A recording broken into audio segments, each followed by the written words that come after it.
اور مسیح یسوع میں نہ تو ختنہ کچھ کام کا ہے نہ مخدونی، مگر ایمان جو محبت کی راہ سے اثر کرتا ہے۔ خداوند کی زندہ اور پاک کلام میں سے پولس رسول کا خط گلتیوں کے نام، اس کا 5واں باب۔ مسیح نے ہمیں آزاد رہنے کے لیے آزاد کیا ہے، بس قائم رہو اور دوبارہ غلامی کے جوئے میں نہ جتو۔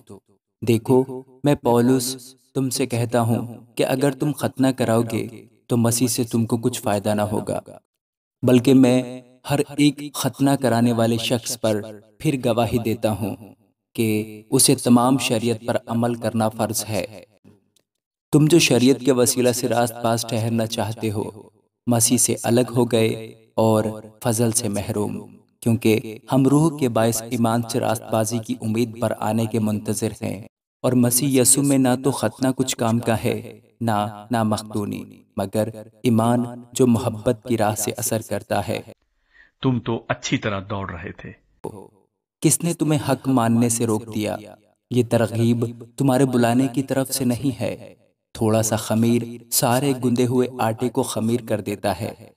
مجھے خداوند میں تم پر یہ بھروسہ ہے کہ تم اور طرح کا خیال نہ کرو گے، لیکن جو تمہیں گھبرا دیتا ہے وہ خواہ کوئی ہو سزا پائے گا۔ اور اے بھائیو، میں اگر اب تک ختنہ کی منادی کرتا ہوں تو اب تک ستایا کیوں جاتا ہوں؟ اس صورت میں صلیب کی ٹھوکر تو جاتی رہی۔ کاش کہ تمہارے بے قرار کرنے والے اپنا تعلق قطع کر لیتے۔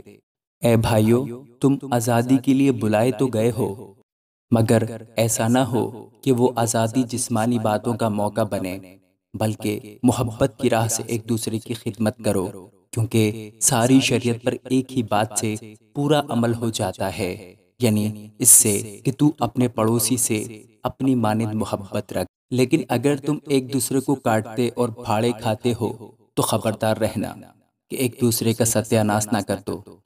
مگر میں یہ کہتا ہوں کہ روح کے موافق چلو تو جسم کی خواہش کو ہرگز پورا نہ کرو گے، کیونکہ جسم روح کے خلاف خواہش کرتا ہے اور روح جسم کے خلاف، اور یہ ایک دوسرے کے مخالف ہیں، تاکہ جو تم چاہتے ہو وہ نہ کرو۔ اور اگر تم روح کی ہدایت سے چلتے ہو تو شریعت کے ماتحت نہیں رہے۔ اب جسم کے کام تو ظاہر ہیں، یعنی حرام کاری، ناپاکی، شہوت پرستی، بت پرستی، جادوگری، عداوتیں، جھگڑا، حسد، غصہ، تفرقے، جدائیاں، بدعتیں، بغض، نشہ بازی، ناچ رنگ اور ان کے مانند۔ ان کی بابت تمہیں پہلے سے کہہ دیتا ہوں، جیسا کہ بیشتر جتا چکا ہوں، کہ ایسے کام کرنے والے خدا کی بادشاہی کے وارث نہ ہوں گے۔ مگر روح کا پھل محبت، خوشی، اطمینان، تحمل، مہربانی، نیکی، ایمانداری، حلم، پرہیزگاری ہے۔ ایسے کاموں کی کوئی شریعت مخالف نہیں۔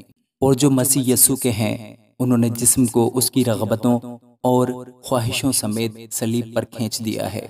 اگر ہم روح کے سبب سے زندہ ہیں تو روح کے موافق چلنا بھی چاہیے۔ ہم بے جا فخر کر کے نہ ایک دوسرے کو چڑھائیں، نہ ایک دوسرے سے جلیں۔ آمین۔